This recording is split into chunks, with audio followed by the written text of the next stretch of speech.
Gjykata e Lezhës me kërkesë të prokurorisë së rrethit ka lëshuar në total 9 masa sigurie në kuadër të një hetimi të gjerë për titërsim pronash dhe ndërtime pa leje në zonën turistike të Tiranës së Hellun. Sipas burimeve zyrtare në këtë skemë, dyshosen përfshirë ish zyrtar të institucione vendore, punonjës administratës publike dhe një efektiv policie. Disa nga urdhrat arrestet janë ekzekutuar, ndërsa hetimet po vijojnë për zbardhjen e plotë të ngjarjes dhe identifikimin e personave të tjerë të përfshirë. Bëhet fjalë për një hetim të nisur rreth 3 vite më parë që lidhet me ndërtimet e paligjshme dhe titërsim pronash në zonën e mbrojtjes të Tiranës së Hellun, ku më parë janë dënuar dhe zyrtarët e tjerë për çështje të ngjashme.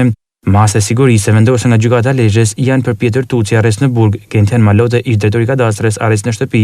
Artur Shabaku, ish shef i legalizimeve, arrest në shtëpi, Artmir Maxhuni, zyrtar i kadastrës, arrest në shtëpi, Luiza Bala, arrest në shtëpi, Hekuran Gjina, arrest në shtëpi, Flor Gjina, ish drejtori i KMT-s, ndalimi i daljes jashtë shtetit, Kol Mala, ish drejtori i KMT, ndalimi i daljes jashtë shtetit, Martin Doka, oficer në postën policore të Shëngjinit, pezullim nga detyra publike dhe ndalimi i daljes jashtë shtetit. Ndërkohë hetimet vijojnë në drejtimin e prokurorisë së Lezhës, e cila pritet sqarojë rolin e secilit për të dyshuarve në këtë çështje e rëndësishme që lidhet me abuzimet me pronët e një prej zonave më të frekuentuara turistike të vendit.